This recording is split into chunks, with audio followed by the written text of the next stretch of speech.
आपको याद होगा जिन्वो जॉब चेंज क्वेस्ट में आया था, यहाँ पे उसका सामना एग्रेस से हुआ था जो कि काफी ज्यादा कमाल का एक वॉरियर था। उसको हराने के बाद यहाँ पे उसका एक और अलग क्वेस्ट शुरू हो गया था जहाँ पे उसको जितने ज्यादा समय तक हो सके इन नाइट से लड़ना था। ये नाइट वाले बेस यहाँ पे कंटिन्यूसली आते रहते हैं और जिन्वो का फैटिग यहाँ पे काफी ज्यादा बढ़ चुका होता है, उसकी हेल्थ काफी ज्यादा कम हो चुकी होती है, लेकिन उसके बाद भी यहाँ पे उसके पास कोई और चारा नहीं होता बजाय इन नाइट से लड़ने के। अब क्योंकि उसका टेलीपोर्टेशन स्टोन भी खो गया था तो वो भाग भी नहीं सकता, तो उसको समझ नहीं आता कि अब वो करे क्या। यहाँ पे वो एंड तक जितना लड़ सकता है उतना लड़ता है, उसके हाथ यहाँ पे छिल जाते हैं, फट जाते हैं पूरे भाई, और एंड में भाई उसकी आंखों के सामने डिजीनेस आने लगती है जिस वजह से यहाँ पे उसको थोड़ा इल्यूजन टाइप होने लग जाते हैं। उसको याद आते हैं वो शब्द जो कि लोग उसे बोला करते थे कि वो सबसे ज्यादा वीकेस्ट हंटर है इस पूरी दुनिया का। यहाँ पे मिस्टर सॉन्ग भी आते हैं और वो ये कहते हैं कि तुम अपने आप को काफी ज्यादा फोर्स कर रहे हो, बस जितना करना था उतना कर लिया है तुमने। इधर जूही भी उसको पहले की तरह बोलती है तुम्हें अभी रुक जाना चाहिए, और एंड में जिन्वो का सामना खुद से होता है यहाँ पे, मतलब जो पहले जिन्वो हुआ करता था वो ये कहते हैं कि तुम जो डिजर्व करते हो तुम्हें वही मिल रहा है, इतना खतरनाक काम करना ही क्यों है तुम्हें, वैसे भी इतना ताकतवर तो हो चुके हो तुम, पहले ही रैंक थे अब देखो कितना आगे आ चुके हो। वही हमें इधर हेडक्वार्टर्स का सीन दिखाया जाता है। अब आपको याद होगा जो मिस्टर चॉय है वो अपने पूरे के पूरे हंटर्स के गिल्ड को जेजो आइलैंड पे लेके गया है उस मिशन के लिए, मतलब रेड करने के लिए, ओके ना। तो यहाँ पे ये लोग बात करते हैं कि कैसे जेजो आइलैंड के लड़ाई के बाद इतने हंटर्स के दिल पे घाव है, उनके शरीर पे घाव है। दूसरी ओर जिन्वो अपने आप को बोलता है, मतलब पुराना वाला जिन्वो कहते हैं मैं तो पहचान ही नहीं पा रहा तुमको, पहले से हैंडसम हो चुके हो, लंबे हो चुके हो, लेकिन अंदर से अभी भी तुम कमजोर ही हो और अब तुम फिर से मरने वाले हो। तो यार अब आपको पता ही है यहाँ पे जिन्वो सिर्फ ये सब कुछ सोच रहा है, असलियत में तो ऐसा कुछ है नहीं, लेकिन उसका सामना अपने आप से हो रहा है और ये सारे के सारे नाइट्स कंटिन्यूसली फिर भी उसके ऊपर हमला करते रहते हैं। पुराना वाला जिन्वो कहता है कि तुम सपने देखना छोड़ दो, तुम्हें अपनी अहमियत अपनी जगह पता होनी चाहिए इस दुनिया में, जो कि कुछ नहीं है। यहाँ पे भाई उसके ऊपर काफी खतरनाक अटैक होता है, उसके सर को जमीन पे मारा जाता है जिसके बाद उसके मुंह से काफी ज्यादा खून निकल चुका होता है। अब आपको याद होगा यार मैंने आपको बताया था कि जिन्वो ने आज अपना डेली क्वेस्ट पूरा नहीं किया है, यानी कि जो रनिंग वगैरह उसको करनी होती है वो उसने नहीं किया है, जिस वजह से अब उसको पेनल्टी जोन में भेजा जाएगा। मतलब यार देखो आप जानते होंगे कि यहाँ पे इस डंजन में यानी कि इस जॉब चेंज क्वेस्ट के अंदर वो अपने हीलिंग मैजिक वगैरह कुछ भी इस्तेमाल नहीं कर सकता है, लेकिन अब उसको एक नया मौका मिलेगा जिसके बाद पुराने जिन्वो कहता है ऐसा लगता है कि सिस्टम तुम्हें जिंदा रखना चाहता है तो मिलेंगे अगली बार, जिसके बाद यहाँ पे उसको पेनल्टी जोन में ट्रांसफर कर दिया जाता है। यहाँ पे आते साथ ही वो समझ जाता है कि यार ये जो पेनल्टी जोन है उसने उसकी जान बचा ली आज। ऐसा लगता है सिस्टम को पहले से पता था ये काफी खतरनाक होने वाला है, इसलिए उसने उसे गुड लक बोला था और आज से पहले कभी भी वो 90% तक थका नहीं। तो यहाँ पे उसका फैटिक 0 हो जाता है क्योंकि वो पोशंस वगैरह पीने शुरू कर देता है। यहाँ पे जब वो हेल्थ बढ़ाने वाला पोशन पीता है तो ऐसा लगता है कि उसका एचपी इधर नहीं बढ़ने वाला है, वो उसको नेचुरली ही बढ़ाना पड़ेगा क्योंकि एक पॉइंट से नीचे गिरने के बाद उसको पोषण देके नहीं बढ़ाया जा सकता। तभी यहाँ पे वो भाई बड़े बड़े डेजर्ट सेंटीपीड्स आ जाते हैं जिसके बाद जिनको इन सभी के सभी सेंटीपीड्स को मारना शुरू करता है। अब उसे पता है कि वो हार नहीं मान सकता, ये दर्द जो भी है उसकी बॉडी के अंदर वो जब तक उसे जान से नहीं मार देता तब तक वो ताकतवर बनता रहेगा।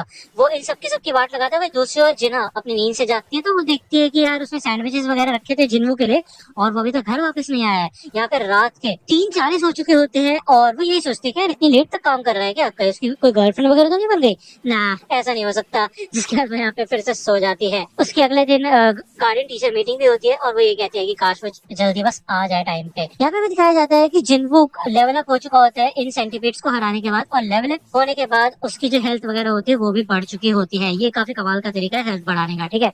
अब तकरीबन 4 घंटे में 10 मिनट बचे होते हैं उसके। अब आपको याद होगा इस पेनल्टी जोन में उसको 4 घंटे तक जिंदा रहना होता है। अब तो बंदा ताकतवर हो गया है तो 10 मिनट अभी भी बचे हैं तो अपने आप को प्रिपेयर करता है उन नाइट से लड़ने के लिए। वो यहाँ पे एक नाइट किलर नाम का वेपन खरीद लेता है जो कि थोड़ा महंगा होता है, लेकिन नाइट्स के ऊपर ये 25% ज्यादा डैमेज देगा जो आर्मर टाइप के बीस्ट होते हैं उनके ऊपर। वही दूसरी ओर उसको र्यूल स्टोन दिखाई देता है जो कि उसे एग्रेस को हराने के बाद मिला था। वो कहता है कि ये स्किल मेरे जरूर काम आएगा, तो वो इसको जब तोड़ता है तो यहाँ पे उसके अंदर एक नई एबिलिटी आती है, नया स्किल आता है कि वो दूर से ही किसी भी चीज को अपने हाथों से कंट्रोल कर सकता है। अब आपको याद होगा एग्रेस ने अपने हाथों से ही अपने तलवार को अपने पास बुला लिया था, तो यहाँ पे वो फिजिकली मैनिपुलेट कर सकता है चीजों को। अब यहाँ पे वो सेंटीपीड को उठाने की कोशिश करता है, लेकिन अभी ऐसा लगता है कि वो बड़ी चीजों को नहीं उठा सकता, मतलब भारी चीजों को। तकरीबन टाइम हो चुका होता है, अब बस लक लक बचा होता है उसके पास, ठीक है, मतलब लक के ऊपर निर्भर करता है कि अब वो क्या करेगा। यहाँ पे वो फिर से आ जाता है इन सारे नाइट से लड़ने के लिए। दूसरी बार हमें हेलीकॉप्टर का सीन दिखाया जाता है। यहाँ पे इनको नोटिफिकेशन दिया जाता है कि पानी के अंदर से कुछ माना स्टोन्स की रीडिंग मिल रही है और यहाँ पे कुछ ऐसा होता है जिसे देख के ये लोग शॉक हो जाते हैं। वही दूसरी ओर जिनको कंटिन्यूअसली इन सारे के सारे नाइट्स को मार रहा होता है उसको ये हथियार काफी ज्यादा अच्छा लगता है, लेकिन इन नाइट्स को मारने के बाद वो लेवल अप नहीं हो रहा होता और ऐसा लग नहीं रहा कि ये कम हो रहे हैं। तभी वो ध्यान देता है कि इधर मेजेस हैं, यानी कि जादूगर है जो कि स्पेल कास्ट कर रहे हैं और वो एक के बाद एक पोर्टल से इन नाइट्स को बुलाए जा रहे हैं, यानी कि जब तक इन मेजेस को खत्म नहीं किया जाएगा तब तक ये आते ही रहेंगे। तो ये बात जिन्हों समझ जाता है और वो अब इन मेजेस के ऊपर ध्यान देता है, इनको मारने पे ध्यान देता है, ठीक है। तकरीबन 4 और होते हैं इसको मारने के बाद, जिसके बाद एक एक करके इन सभी के सभी मेजेस को खत्म करता है। एंड में ये मेजेस कुछ नाइट बीस्ट को हटा के एक बड़ा सा गोलम नाइट लेके आ जाते हैं जो कि थोड़ा सा भारी पड़ता है जिन्वो के ऊपर, लेकिन जिन्वो किसी तरह उससे बच बचा के इन तीनों मेजेस को भी मार देता है जो कि बचे हुए होते हैं। और उसके बाद भी गोलम गायब नहीं हुआ होता, लेकिन जिन्वो यार ताकतवर हो चुका है, उसके पास अच्छा हथियार है जिसके बाद वो इन सभी के सभी की वाट लगा देता है। ये जॉब चेंज क्वेस्ट पूरा हो चुका होता है क्योंकि उसने सारे मॉन्स्टर्स को हरा दिया है और अब वो ज्यादा एडवांस क्लास में शिफ्ट कर सकता है, स्विच कर सकता है जितने भी पॉइंट्स उसको मिले उनकी मदद से। तो यहाँ पे जिन्वो का एनालिसिस होता है, हमें बताया जाता है कि जहाँ भी प्लेयर जाएगा वहाँ पे मौत के फरिश्ते जिन्वो के साथ जाएंगे। जो भी रास्ता प्लेयर चूज करेगा वहाँ पे लाशों का ढेर बिछ जाएगा और खून से रंग जाएगी वो जगह।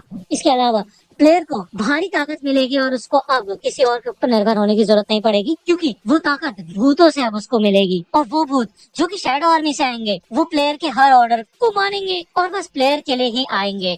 तो यार ये मैं आपको क्या ही बताऊं, ये सुन के जिन्वो थोड़ा डर जाता होगा, तो भाई क्या बोल रहा है ये। उसकी जॉब होती है नेक्रोमेंसर की, जिसको देख के यहाँ पे जिन्वो यकीन नहीं कर पाता क्योंकि उसने अपने इंटेलेक्ट स्टैट पे बिल्कुल भी ध्यान नहीं दिया था। नेक्रोमेंसर्स वो होते हैं जो कि मैजिक टाइप क्लास के होते हैं, वो मरे हुए मॉन्स्टर्स को अपने नौकरों की तरह बुला लेते हैं, जिंदा टाइप कर देते हैं मरे हुए मॉन्स्टर्स को, ठीक है ना, और वो खुद नहीं लड़ते। तो यार जिन्वो तो हमेशा से क्लोज कॉम्बैट करना चाहता था क्योंकि वो अपने स्किल्स के साथ साथ अपनी ताकतों को बढ़ाना चाहता है, लेकिन अगर उसने नेक्रोमेंसर की इस जॉब को एक्सेप्ट किया तो उसकी सारी की सारी मेहनत बर्बाद हो जाएगी और वो एक तरीके से डाउनग्रेड हो जाएगा, उसको ऐसा लग रहा है, क्योंकि उसकी खुद की ताकत नहीं बढ़ेगी ना उसके बाद। लेकिन उसके पास ऑप्शन आता है जॉब को एक्सेप्ट और रिजेक्ट करने का, तो वो रिजेक्ट कर देता है इसको, ठीक है ना। लेकिन उसके बाद उसे बताया जाता है कि ये काफी ज्यादा रेयर है और इतनी इजीली नहीं मिलती, तो क्या सच में तुम इसको रिजेक्ट करना चाहते हो। जिसके बाद जिन्वो यहाँ पे सोचना शुरू करता है कि यार इसके फायदे क्या हो सकते हैं, नुकसान क्या हो सकते हैं, क्या उसको कोई फायदा होगा इससे। नेक्रोमेंसर अगर हम किसी एग्जांपल की बात करें तो ये मेजेस भी बिल्कुल इसी तरह काम कर रहे थे, इन नाइट्स को बुला रहे थे, एक तरीके का समनिंग मैजिक। और ऐसे तो कोई रूल नहीं है कि अगर मैं नेक्रोमेंसर बन गया तो मैं खुद नहीं लड़ सकता, तो मैं अपनी स्किल्स भी बढ़ा सकता हूँ लड़के आगे से, मैं अकेले काम नहीं करूंगा। तो इन दी एंड जिन्वो इस ऑफर को एक्सेप्ट कर लेता है और एक नेक्रोमेंसर बन जाता है। एनीवे इसका हमें और सीन दिखाया जाएगा, बीच बीच में हमें हेडक्वार्टर्स का सीन दिखाया जा रहा है। वहाँ पे तकरीबन सुबह हो चुकी होती है और ये लोग ये अंदाजा लगाते हैं कि हंटर चॉय और बाकी लोग आइलैंड पे अभी तक पहुंच चुके होंगे। जिसके बाद जिन्वो के सारे स्किल स्टैट्स को फिर से एनालाइज किया जाता है और उसको काफी सारे बोनस पॉइंट्स मिलते हैं अलग अलग चीजों के, क्योंकि उसने इतने सारे लोगों को हराया, इतनी कम एचपी पे हराया, अलग अलग चीजें काउंट होती है उसकी, ठीक है ना। जिसके बाद उसको इमीडिएटली एक और नया टाइटल मिल जाता है शैडो मोनार्च का, जो काफी स्पेशल क्लास होती है, ठीक है। जिन्वो को यकीन नहीं होता, वो कहता भाई सच में मैंने इतने सारे पॉइंट्स इकट्ठा कर लिए क्या।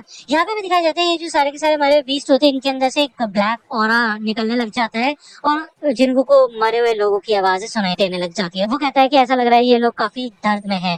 तभी शैडो एक्सट्रैक्शन का एक ऑप्शन बाहर आता है और इन सभी के सभी नाइट बेस के ऊपर लिखा हुआ होता है कि यार इनकी शैडो को कंट्रोल कर सकता है जिन्वो, और इसके अलावा उसको एक वर्ड डिसाइड करना है जो कि और कोई नहीं, थोड़ा सोचने के बाद वो बोलता है अराइज।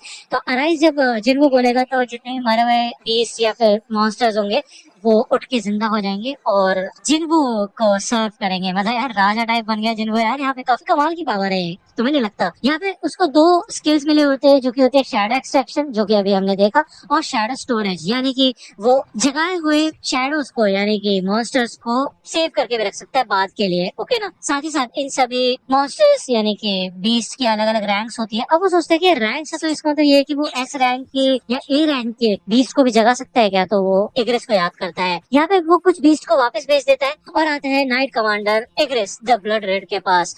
वो उसको अराइज जब बोलता है तो यहाँ पे एक काफी तगड़ा ऑरा निकलता है एग्रेस के अंदर से और हमें दिखाया जाता है कि शैडो एक्सट्रैक्शन फेल हो चुका है। अब 3 में से सिर्फ 2 अटेम्प्ट बचे होते हैं जिन्वो के, जिसके बाद वो फिर से कोशिश करता है थोड़ा गहरी सांस लेके अराइज बोलता है, जिसके बाद उसका एक और अटेम्प्ट वेस्ट हो जाता है, एक्सट्रैक्शन फिर से फेल होता है। ये बंदा, इसका नाम मैं भूल गया, प्लीज कमेंट सेक्शन में बता देना। ये कहता है कि यार हम जो हंटर्स है, हमें एक बार जब रैंक मिल जाती है तो हम उससे ज्यादा ताकतवर भी नहीं होते और उससे ज्यादा कमजोर भी नहीं होते, इसलिए हम अलग अलग कॉम्बैट टेक्निक्स की ट्रेनिंग करते हैं, बाकी हंटर्स को इकट्ठा करते हैं। जिनको कहता है कि क्या तुम अपने राजा के वापस आने का इंतजार कर रहे हो और तुम्हें तो ये भी नहीं पता कि वो कब वापस आएगा। नाइट कमांडर एग्रेस, तुम एक वॉरियर हो, क्या तुम ऐसे ही अपनी तलवार को जंग लगने दोगे पूरी जिंदगी भर और इस जगह में सड़ते रहोगे? तो मैं कहता हूँ कि ये तलवार तुम मेरे लिए इस्तेमाल करो, इस खाली सिंहासन की रक्षा करने के बजाय तुम मेरे साथ आओ, उस आदमी की रक्षा करो जो कि अभी तुम्हारे सामने खड़ा है, अराइज। जिसके बाद यहाँ पे एग्रेस का शैडो एक्सट्रैक्शन पूरा हो जाता है और एग्रेस की जो शैडो होती है, यानी कि उसकी सोल जो होती है, वो बाहर निकल जाती है। अब वो लेवल 7 का है नाइट, ठीक है, तो उसका भी नाम रखने के लिए यहाँ पे कहा जाता है। इस हेडक्वार्टर में ये बंदा यही कहता है कि यार हर एक दिन नई अवेकनिंग होती है और साथ साथ हमें जिन्वो का भी सीन दिखाया जाता है। जिन्वो एग्रेस को उसका नाम दे देता है जो कि और कुछ नहीं कर सके, एग्रेस ही होता है। और बार बार यार हमें उस बंदे की आवाज सुनाई दी जा रही है, मतलब हेडक्वार्टर्स में जो है वो कहता है कि ऐसा एक इंसान आता ही होगा जो काफी ज्यादा ताकतवर है, वो कभी भी पैदा हो सकता है, जो कि एक नई उम्मीद लेके आएगा हम लोगों के लिए। और साथ में हमें जिन्वो का सीन दिखाया जाता है, तो हम कह सकते हैं भाई जिन्वो ही होगा वो बंदा, ठीक है ना। एनीवे यहाँ पे एग्रेस उठता है, खड़ा होता है और पीछे आके बैठ जाता है। ये सारे के सारे नाइट्स बैठ जाते हैं अपने घुटनों पे, जैसे एक राजा के सामने बैठते हैं सर झुका के, और जिन्वो कहते हैं तो अब तुम मेरे साथ हो। यहाँ पे हमें एंड ग्रेड्स पे भी कुछ सीन दिखाए जाते हैं। ये लोग जो यहाँ पे हेलीकॉप्टर नीचे उतारते हैं तो इनको एक आंट मिलती है। अब आपको याद होगा यार, जो जेजो आइलैंड है उस पे एंट वाले बीस्ट थे काफी सारे, और इनमें से ये एंट थोड़ा ना बदल गई होती है। हमें पूरी तरह से ये एंट दिखाई नहीं जाती, लेकिन थोड़ा पंख टाइप का सीन दिखाया जाता है हमको एंड में, ठीक है। और इसको देख के भाई चाहे ही पूछते हैं भाई चल क्या रहा है, ये हो क्या रहा है, क्या ये चीज? तो मिस्टर चाय कहते हैं ऐसा लगता है ये अब इवॉल्व हो रहे हैं, विकसित हो रहे हैं। तो यार ये काफी खतरनाक बात है। एनीवे एपिसोड यहीं पे खत्म होता है और नेक्स्ट एपिसोड नहीं आएगा, तो ठीक है ना, पहले बोल रहा हूँ। यानी कि सेकंड सीजन आएगा, उसका टीजर आ चुका है, अभी उसकी रिलीज डेट वगैरह वो सब मैं आपको नेक्स्ट वीडियो में बताऊंगा, एक नई वीडियो में, ठीक है। तो आई होप आप उतना तो वेट कर ही लोगे। एनीवे सोलो लेवलिंग खत्म हो चुकी है अभी के लिए, और आप कोई और एनिमे सजेस्ट कर सकते हो जो कि मैं शुरू करूँ इस चैनल के ऊपर, ठीक है। अगर आपको ये वीडियो पसंद आई हो तो लाइक करना, सब्सक्राइब कर लो अगर चैनल पे नए हो तो। मिलता हूँ आपसे अगले वीडियो में, तब तक के लिए गुड बाय।